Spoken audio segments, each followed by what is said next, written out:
This was my very first round of Valorant, and I think it's what made me fall in love with the game straight away. I bought the Sheriff, which is, for all intents and purposes, a deagle. I picked up 2 kills with a collateral headshot, then got another, and then finished off the last guy in the teleporter room here. And I think the reason that I liked it was that it reminded me so much of Counter-Strike 1.6. Not CSGO, more like the older versions of the game. Counter-Strike is obviously a massive influence for this game.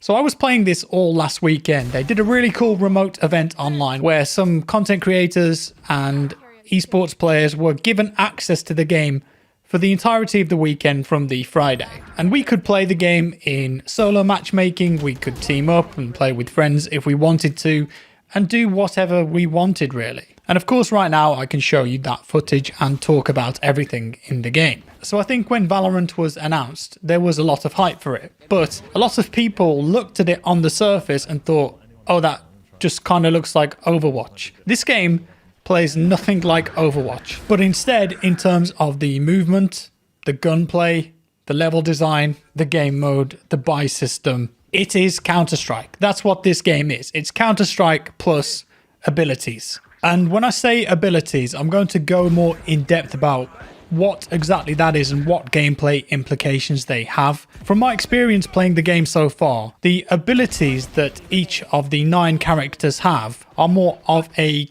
complement to the gunplay rather than a press F to win button like some of the abilities are in other character-based shooters. And most of these abilities, I would argue, are for gathering information, blocking vision, temporarily denying access to an area for the purpose of time wasting, setting up to rush a bomb site or fake a bomb site, and moving enemies out of positions that you don't want them to be.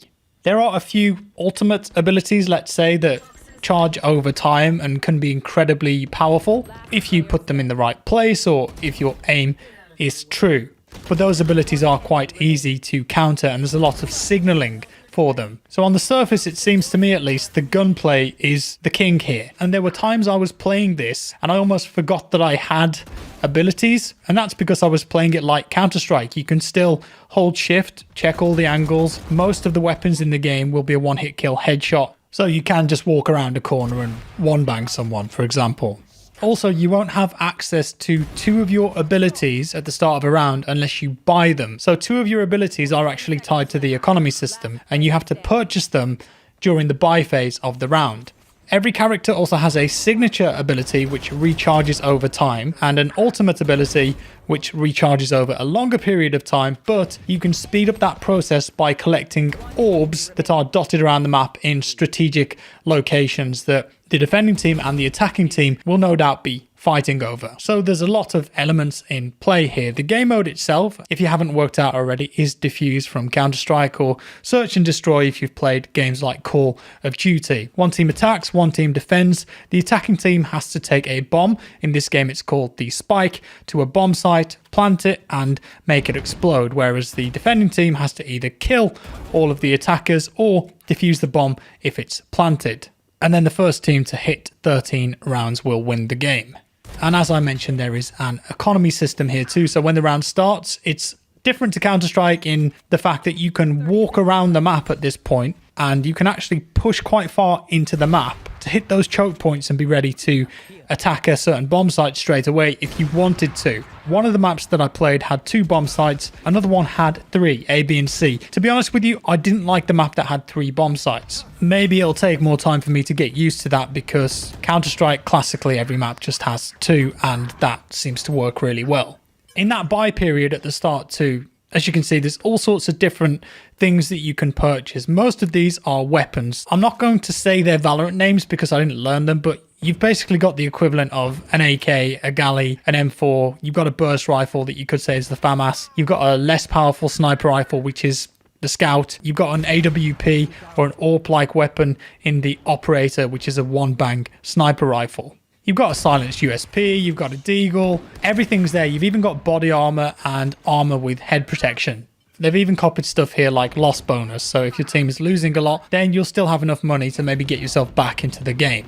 I know there's already a lot of information in this video, but I wanted to keep it at a high level. Mechanically speaking, I cannot fault this game. The servers are 128 tick. The hit reg is perfect. I didn't have any situations where I thought, okay, I felt like that should have been a hit. If you click on someone's head, they are going to die. And the same goes for you. The movement felt really nice and responsive. There's a ton of customization here, from the way your crosshair looks to the movement, the controls. The movement in general felt really nice. It didn't feel floaty or weird or anything like that. And I really enjoyed the map design and the clear lines of sight, and also the visibility of other players. People stand out. There's no hiding in the shadows here. This is a competitive shooter, and it does nothing to hide that fact. Also, the download for me was only like 2.5 gig, and I was getting about 300 to 400 frames per second. It's very well optimized. It runs great. They also talked to us about anti-cheat. They said that it's almost impossible to wall hack in this game because of how the rendering engine deals with stuff. I won't bore you with the specifics, but it sounded legit. With this being free to play as well, obviously anti-cheat and the systems that they've got in place there are really important to keep cheaters away when you've got such a competitive game like this. In terms of the gunplay, as I recall, every gun begins with a predictable recoil pattern, but then after you've been shooting it for a while, there is an element of randomness there. I liked the gunplay. Again, it just reminded me of Counter-Strike. If you want to be accurate, you've got to stand still when you shoot. You can tap fire to be effective. Crouching, I think, improved your accuracy and recoil as well. You can aim down the sight too on most of the rifles, for example, but for me, the only weapons that I actually aimed with were the ones that had scopes, like the Scout and the Operator. Now, there is a slight difference from what I remember between aiming down the sight and not. I don't know exactly what that does in terms of changing the weapon stats, but for me, I was just playing this like CS, and you don't need to aim because the guns are really accurate anyway if you're standing still when you shoot. One really cool feature as well is that they've already got a full practice mode in this with an aim training map where you can spawn bots and change the speed of them and all that good stuff. There's also a ping in the game, so you can just ping a location to tell your team where an enemy is or what's going on. Now, as we're getting towards the end of the video here, I wanted to show you some of those abilities that we were talking about earlier and just briefly go through some of the characters and show you the kinds of situations that you can use these abilities to your advantage. Omen, for example, is a bit of a creepy lad,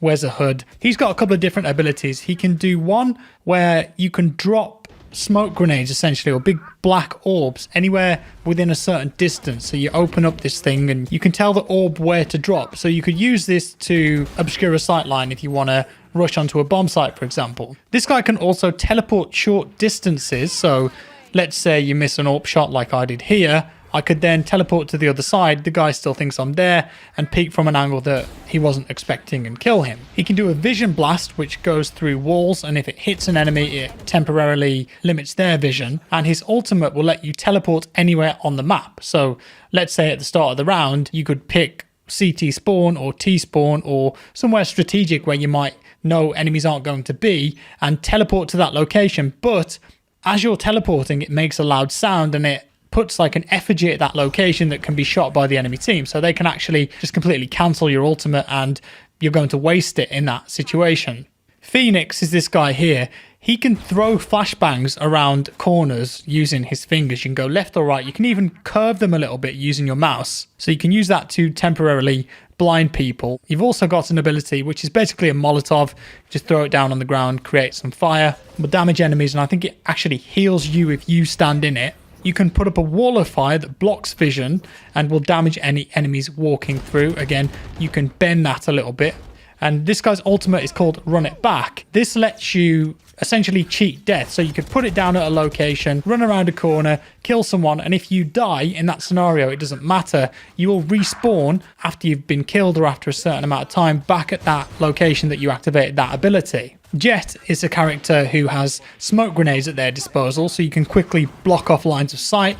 You can do a dash, and your ultimate are knives that float around you. And you can activate these and instantly hit scan people with them. They're not a one-hit kill unless you get a headshot, but if you get a kill with them, they do actually replenish. So you could get some sick team wipes with that ability. We've also got characters like Breach, which allow you to do wall explosions. You fire a projectile into a wall, and on the other side of that wall it will make a big blast that damages people. You've got wall flashbangs that you fire into a wall and they flash whoever's on the other side of that wall or anyone looking at it. You've then got a short range earthquake and a long range earthquake. Cypher, this was actually one of my favorite characters in the game. You can put tripwires down. I think they snare people and reveal their locations. You can put up a camera, which you can then access, and then you can tag people with that. You can put out a trap that obscures enemy vision and snares them. And this guy's ultimate is a dead body wall hack, let's say. So if you find an enemy body on the ground, you go up to it, you scan it, and it temporarily reveals every enemy location on the map. And then you've got someone like Sova, who's got the bow and arrow, but of course this is an ability. Your main weapons are the guns that you buy. But with the bow and arrow, you can do a shock arrow, you can do a intel arrow that pings the location, kind of gives you a wall hack temporarily. You've got a UAV drone that you can fly around and tag enemies with. And you've also got wall arrows that you can shoot through the wall.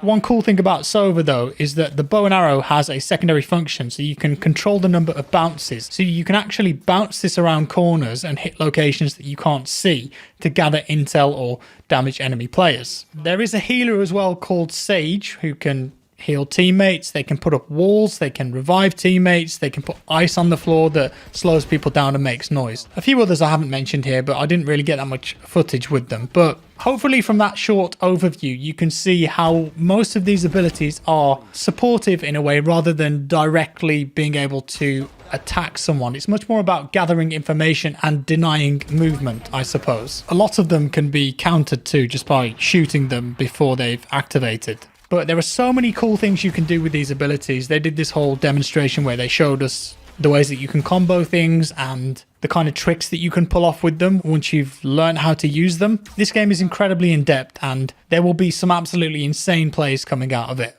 With that said, I'm going to wrap up now because I don't want to go on for too long. I will say there's a few things that I didn't like about the game, though of course it's not all positive. First of all, when we started the game, only 5 out of the 9 characters were unlocked. 4 of them could be unlocked with paid for currency, or they could be grinded. Now for me, personally, in a game like this that's highly competitive and is akin to Counter-Strike in its values and core gameplay, I think every hero should be available from the get-go, and paid for cosmetics should be the only microtransactions in the game. Yes, they've got skins here, they've got bundles and everything like that, weapon skins, but for me personally, you should take the heroes out of that. If Riot are serious about this being a competitive game, I think they should just give everyone access to those heroes straight away, rather than putting them behind this system that you can unlock or pay money to get them.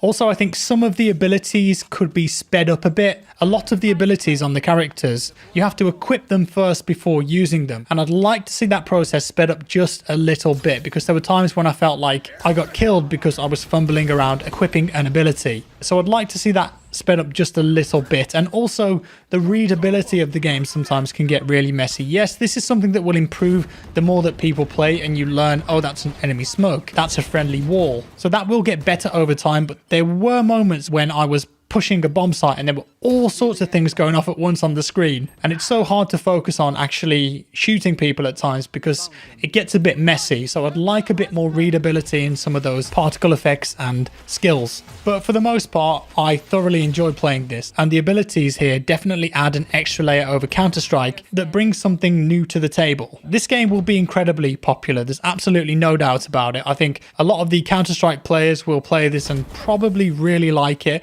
Others won't. This game isn't going to kill Counter-Strike, and I don't think anyone wants it to anyway. It's just an alternative to that. And of course, I'm sure that Riot Games will just throw money at this and there'll be multi-million-dollar tournaments going on which are streamed for years to come on Twitch and YouTube. It will be a big success, there's no doubt. From a technical standpoint, it's brilliant. But the gameplay won't be for everyone. If you don't like Counter-Strike, then you probably won't like this. But with that said, that is all for today, folks. Do let me know your thoughts down in the comments below. If you liked the video, leave a like. If you didn't, a dislike. Subscribe for more, and I'll see you in the next one.